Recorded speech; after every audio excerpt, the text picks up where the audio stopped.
Transform all your company's milestones, big or small, into impact with Impact Hero. Whether it's a sale, a new hire, a demo booked, or anything else, with Impact Hero, you automatically generate a gift that matters, like a tree planted, a kilo of plastic recovered, or a piece of coral reef restored. Join the hundreds of companies that are already boosting sales and retention while making an impact. Go to impacthero.com/podcast now to get 10% off. Again, that's impacthero.com/podcast to get 10% off.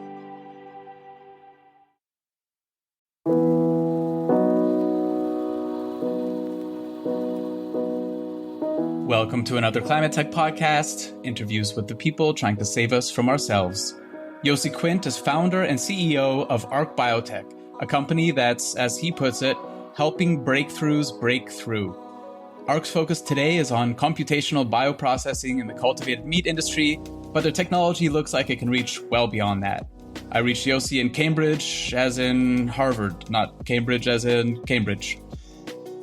Hey, please take 2 seconds to rate this podcast so more people can find it on your platform. Do it now. It would be really appreciated. Thank you so much. I'm Ryan Grant Little. Thanks for being here.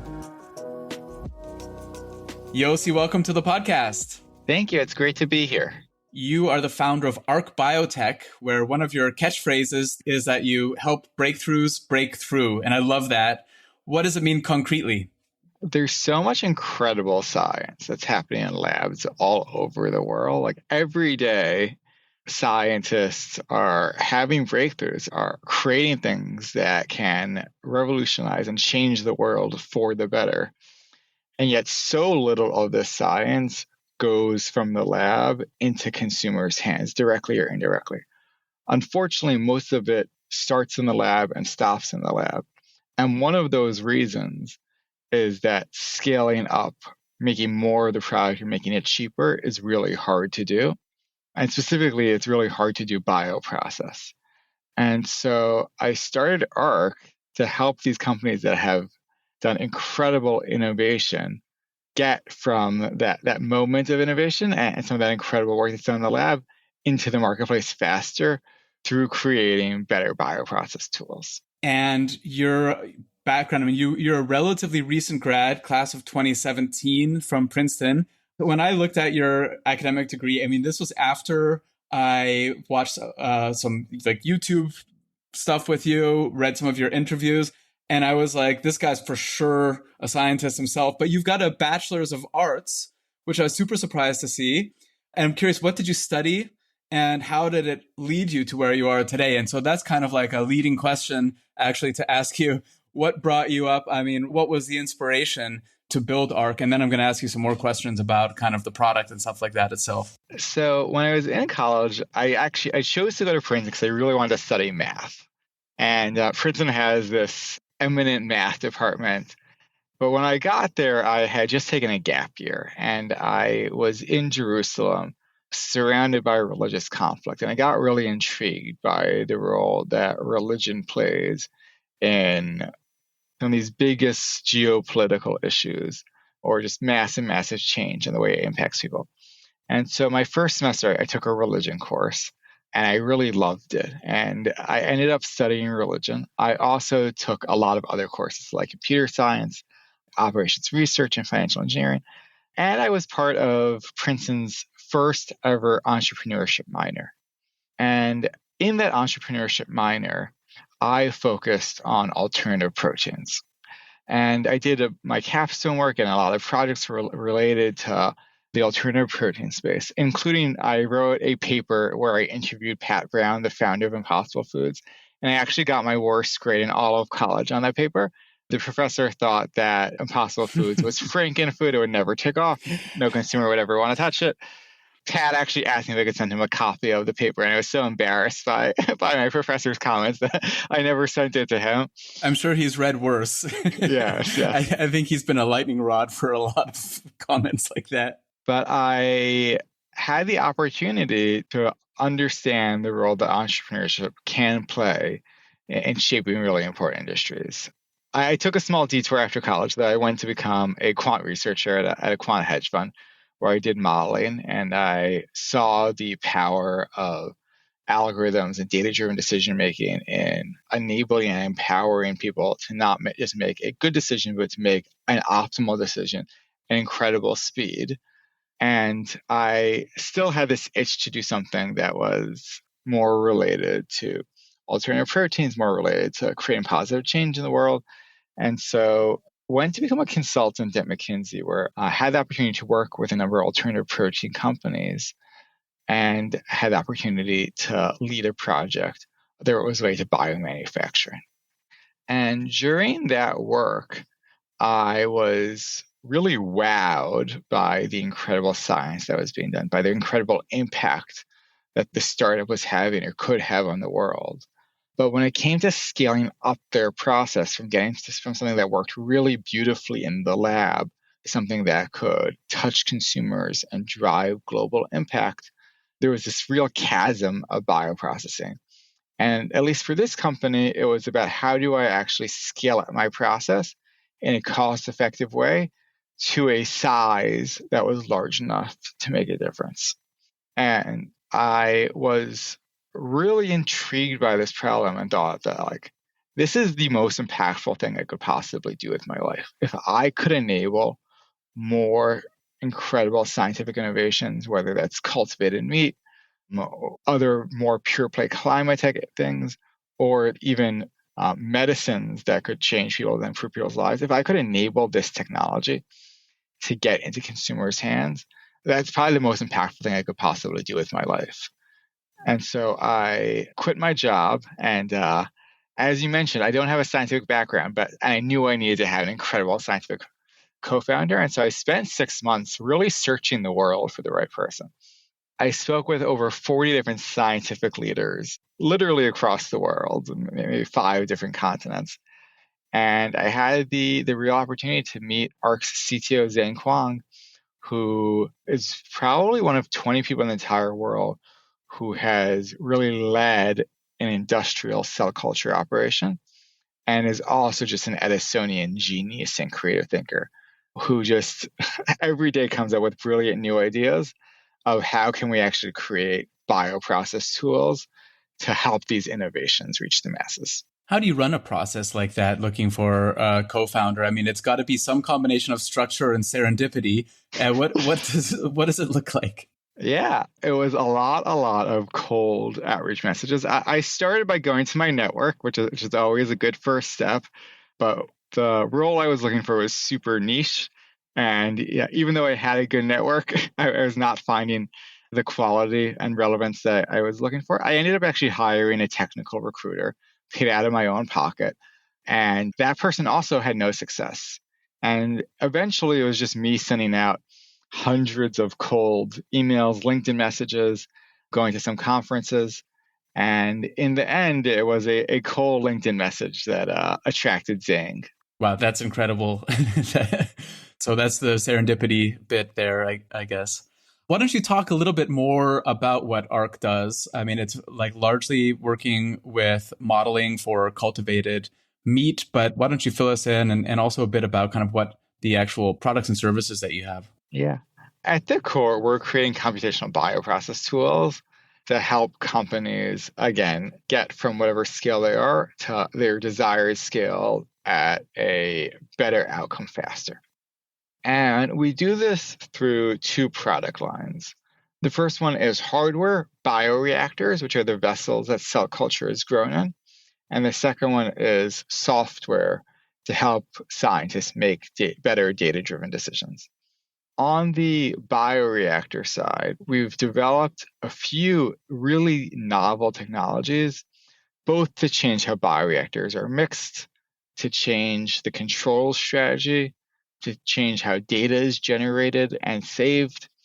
Holistically, our bioreactor systems enable scientists to have more fine-tuned control and be able to grow things that might be more difficult with traditional bioreactors, which are called stir tanks.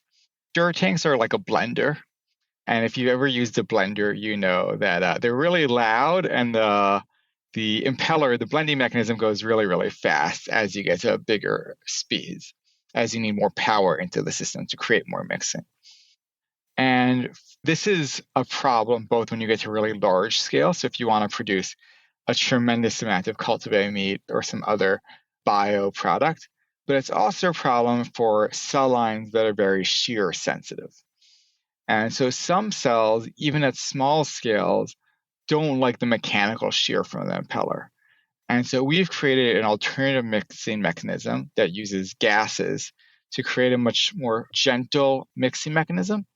And it's also very scalable. And so it preserves the gentleness regardless of scale. So if you have a process that works at 1 liter or 10 liters, the size of a water bottle or a keg of beer, it's also going to work at 10,000 liters or 100,000 liters, the size of a small swimming pool or a large swimming pool.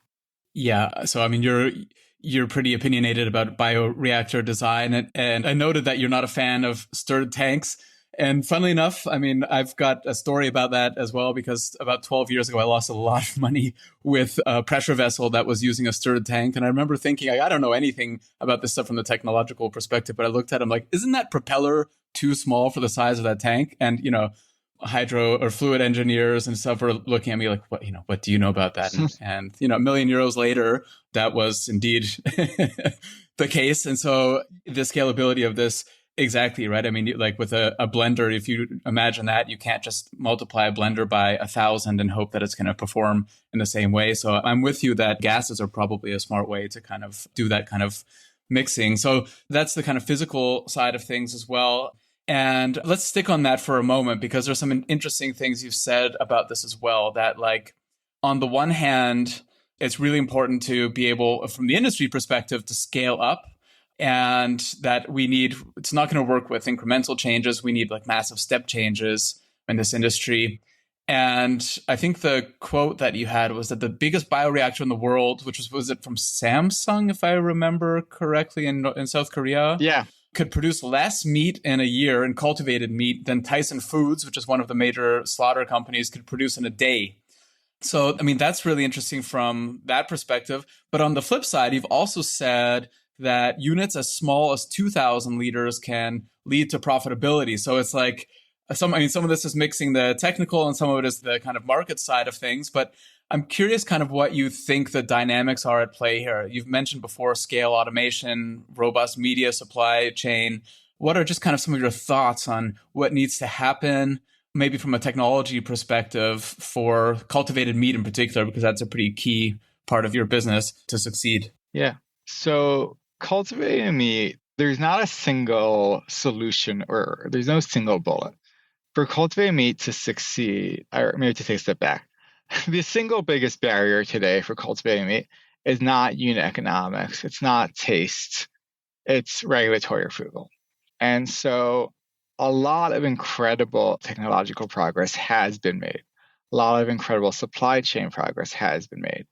Companies are producing products that taste delicious and that are at a competitive price point in their final form, but are not at market because there's not regulatory approval. And so oftentimes we like to focus on the unit economics or some other characteristics and have this debate around scale up, scale out, what's the right size. And these are the right questions to be asking from the technical team. But as an industry, the issue today is regulatory approval. Assuming regulatory approval is not an issue, or just focusing in on the unit economics or the technical side, if I was running a company's bio process, it's really about finding the right solution for the product that you're offering. If you're growing caviar or foie gras, it may be that there's just not, you're only going to be offering into the fanciest restaurants in the world. And so you don't need a tremendous amount of product. And the price point that you are going to sell the product for is much higher. And so in those cases, you could have a bioreactor that's much smaller and still be profitable and produce enough to meet demand. On the other hand, if you're producing a chicken nugget or aiming to be a supplier to McDonald's like Tyson Foods, in that case, you definitely need bioreactors that are hundreds of thousands of liters, and you need an entire farm of those, just because there's so much demand and you're producing a commodity product that needs a commodity price point.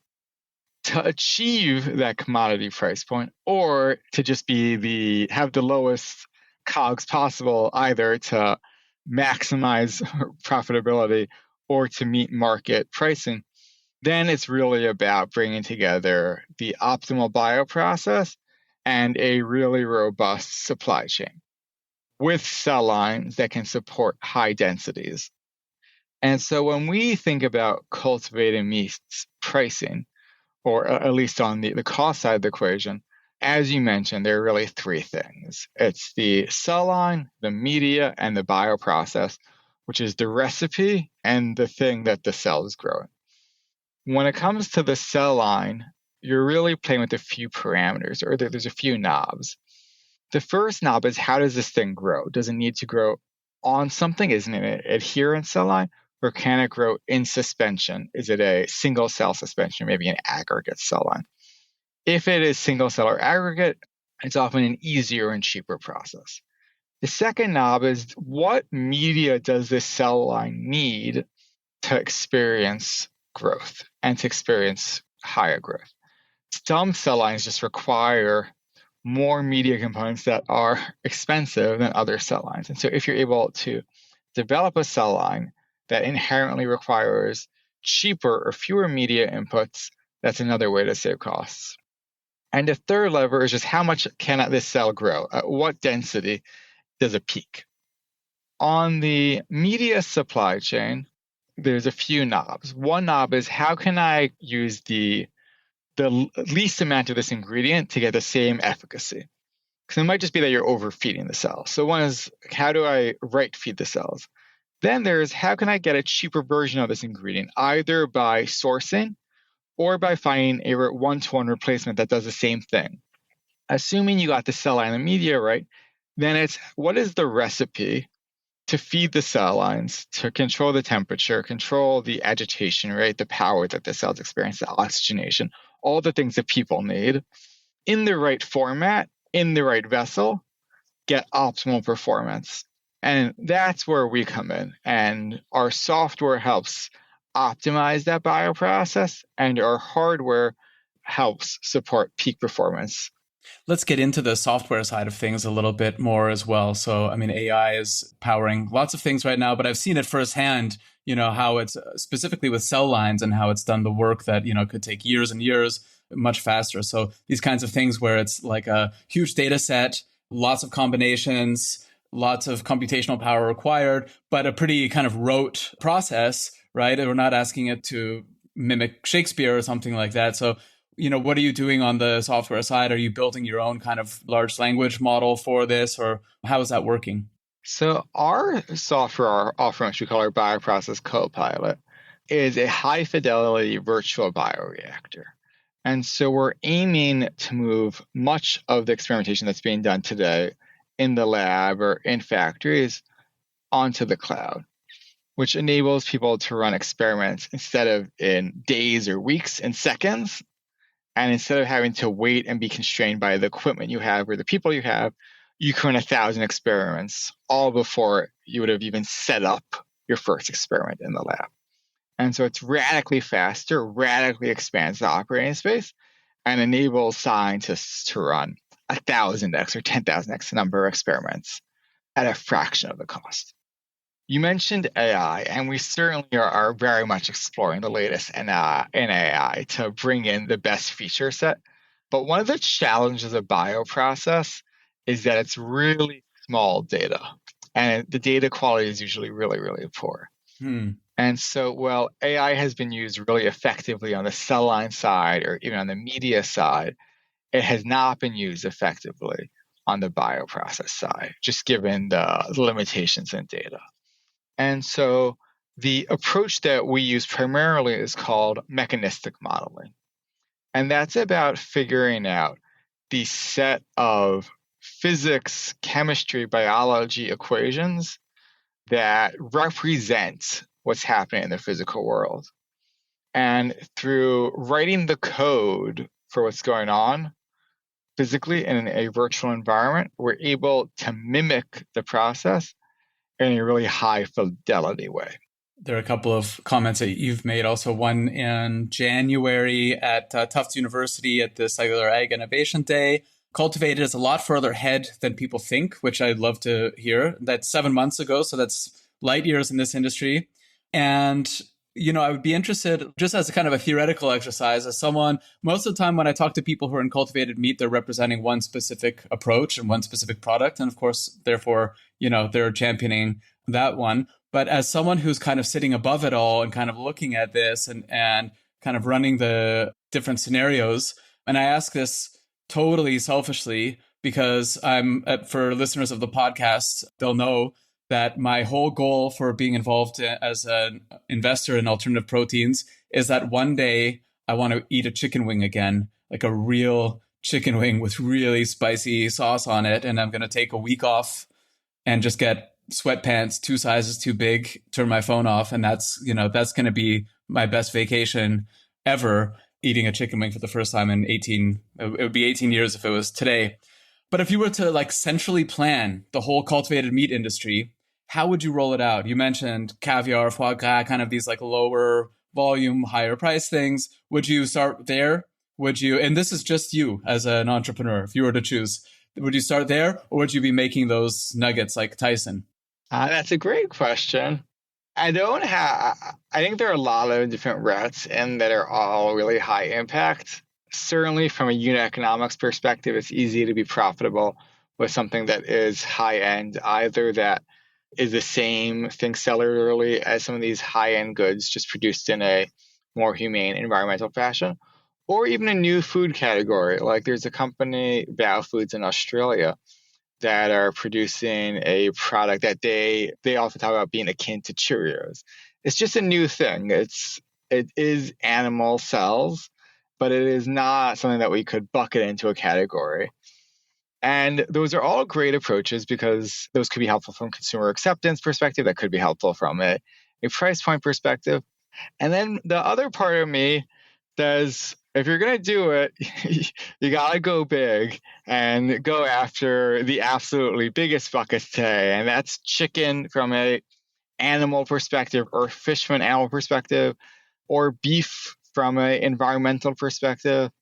And so there's not a single approach that to me is the obvious one. They're all highly valuable. And within each of them, there's so much that we're learning as we go. And also so many shared problems. The cell line is different and that has some important key differentiators. When we work with so many of these companies, what we find is that they share a lot more than that differentiates them. I like the approach in pet food. So my good friend Shannon Faulkner is the founder and CEO of BioCraft Pet Nutrition. Their approach is that both from a cost effectiveness, so the ideal form for providing a pet food ingredient is as a slurry, which is pretty easy to make from, because you're building up rather than tearing down like with slaughter. So you're building up and then you don't have to go all the way up. And it's really once you start trying to get this kind of scaffolding and steaks and these fibrous things, that's when it gets really expensive and these continuous processes break down. So on one hand, and on the other hand, her view is, look, this is the consumer acceptance, of cultivated through pet food might be so much higher as a place to start than going after, we've seen this before with plant-based where it's maybe don't go for people's T-bone steaks right from the beginning, or these culturally significant things like sausages or hot dogs or something like that, and start with some other things, get some reps in on this and then go for the foods that are that they grew up with and have these kind of very sentimental attachments to. Yeah, no, that definitely makes sense. And another benefit of that approach is that there are fewer regulatory hurdles in pet food. And so definitely a lot to benefit there. When I think about the cultural barriers, that doesn't worry me as much. That worries me from a regulatory perspective of culture wars and regulators making decisions coming from a place of constituencies that are adverse to this. But when it comes to just consumer sales, the world is so large and there's so many niches. And so whether that's in Europe, the 10 to 15% of people who identify as flexitarian, and the 6 to 8% of people who identify as vegetarian, then the low single digit people that identify as vegan, and then the people who are environmentally forward, or have some allergy. And so there's so many small groups that get initial market traction. To me, isn't the challenge, and we haven't seen it be the challenge in the cultivated space. It's really, can I get my product approved, and then can I produce enough of it to meet consumer appetite? Yeah, interesting. I live in Austria, which is kind of on the fence right now, and there are bills here in Parliament at the moment talking about banning cultivated meat the way Italy did, not too long ago. And as we know, if you're in the industry, you know that it's coming from lobbyists. It's coming from kind of populist points of view. There's no real, there's no real scientific reason to do it. But we're seeing it in Europe really play out. I mean, in the US, you're seeing it state by state. Here, we're seeing it country by country, where countries like Denmark, Netherlands, UK and Germany are putting tons of money into funding this and being like, hey, this is like an exciting industry that we should be supporting. And you have other countries being like, let's ban it. And it's going to be really interesting to see where the chips land. I mean, speaking of kind of the geographical element as well, I think we saw this largely with COVID and kind of supply chain disruptions for things like meat. But I think, with the world as it is now, and kind of as we move away probably from the peak of globalization that we've seen before, food security and being able to produce domestically within each country's borders is probably becoming more important, even if it's not, front page news at the moment.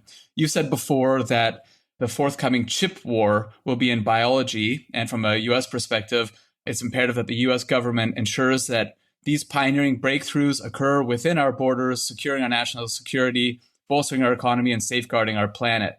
What is your sense from a US perspective about how front of mind that message is?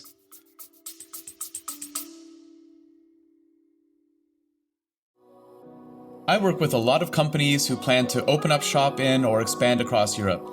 My one big piece of advice: don't fall into the trap of setting up a new entity right away. Instead, talk to my friends at Paracar, who can help you get up and running without all the costs, not to mention the legal and HR hassle. When I was hiring in different EU countries, I wanted my team to focus on their work, not on the country's bureaucracy. After interviewing a half dozen international expansion firms, I chose Paracar because they were by far the most knowledgeable, and they're great people. Whether you're a large multinational looking to expand abroad, a small business looking for the right talent, or a contractor, they'll sort it out. Book a free, no-obligation consultation right now at paracar.eu/climate. That's PARAKAR.eu/climate.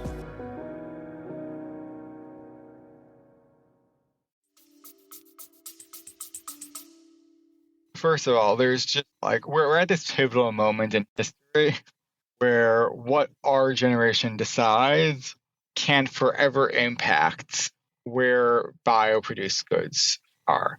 And there's these generational moments or inflection points when different goods impact the world. And so when it comes to the chips, see the where all the chips are produced today, and we see the impact that has on national security. When you look at food, when you look at meat, historically, meat was produced where there were large grassy plains and temperate climates. And so if you had the right geography, you had a monopoly. So the US produced a lot of meat. Parts of South America produced a lot of meat. Parts of Europe produced a lot of meat. And while that still exists today to a large degree, or the same way to a large degree, we are now seeing countries like in the Middle East that are producing indoor air-conditioned farms to grow chickens, or China that's producing multi-story buildings for pig farming.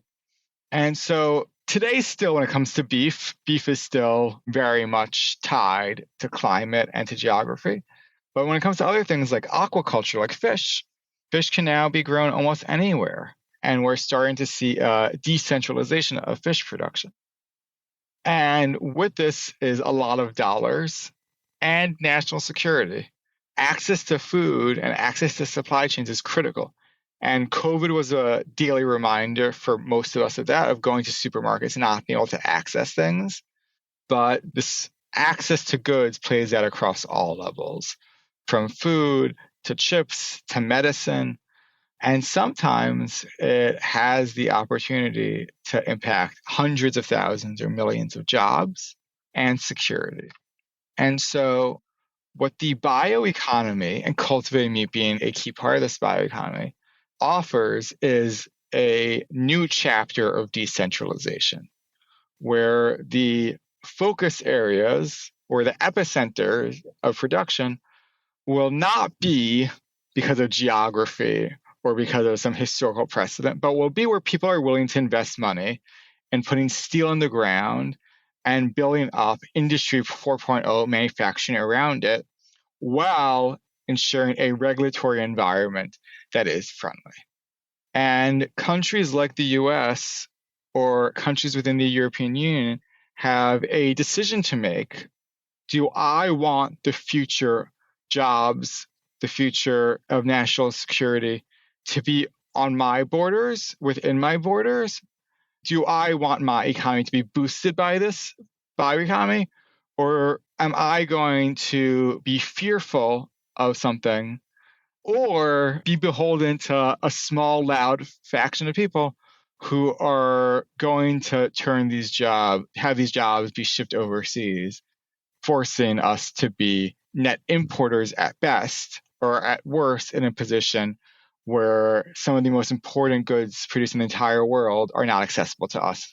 Yeah, I think that's very well put. For those of us who don't live in the US and don't totally understand the federalist system there, what does it mean, practically speaking, when Florida says we're banning cultivated meat? Does that have real legs? Can that happen state by state? And is this going to be just a patchwork of, across the US that you're going to be able to buy cultivated burger in this town and you cross the state line and you're in handcuffs if you're eating it in the car on the way over? What does this look like in practical terms, or does anyone know? Yeah, the jury is still out, both figuratively and literally. These are questions that are being adjudicated across the country.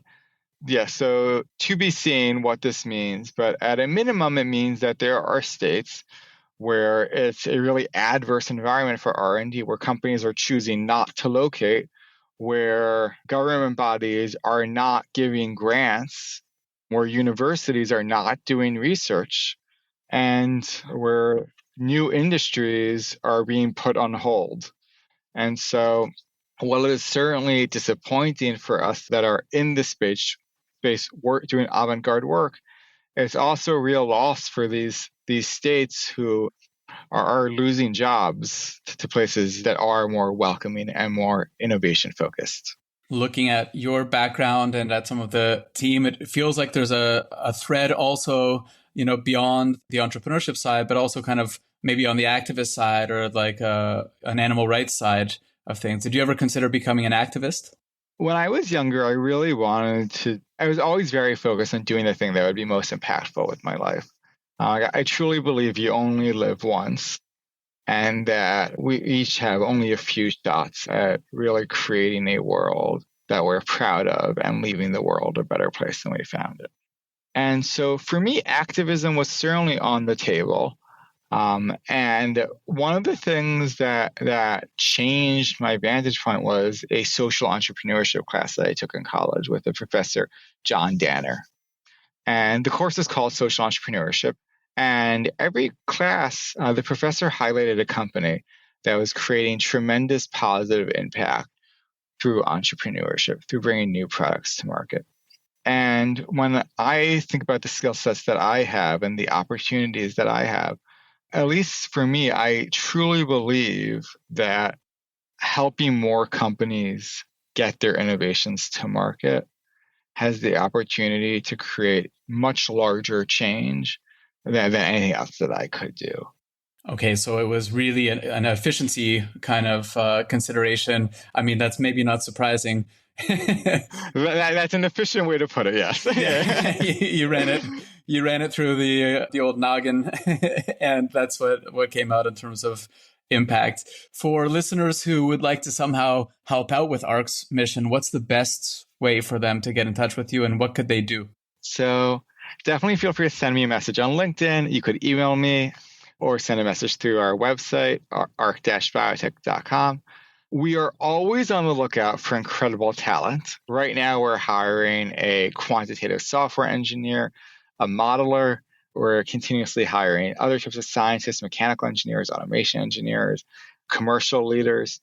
And so that's one way. Another way is if you're a company in the climate space that has a process that has cells or microbes and is looking to scale that up or to optimize that process, would be happy to share more about the hardware and the software that we're building and how it can empower leading companies to get to market faster and improve their cost position. Brilliant. And as always, those links will be in the show notes. Yossi, thank you so much. Thank you, Ryan. It's a pleasure talking to you today. Thanks for listening to another Climate Tech podcast. It would mean a lot if you would subscribe, rate, and share this podcast. Get in touch anytime with tips and guest recommendations at hello@climatetechpod.com. Find me, Ryan Grant Little, on LinkedIn. I'll be back with another episode next week. Bye for now.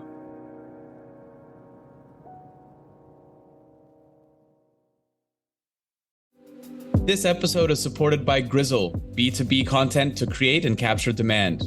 I first met Grizzle's founder, Tom Watley, 5 years ago at a conference in Dublin. I was so impressed that I signed a deal with him to do all my software company's content that same evening at the pub. Remember that, Tom? Kinda. And they're still doing it 2 years after we sold the company because the new owners love Grizzle as much as I do. If you sell B2B, book 30 minutes in Tom's calendar at grizzle.io/climate. That's GRIZZLE.io/climate.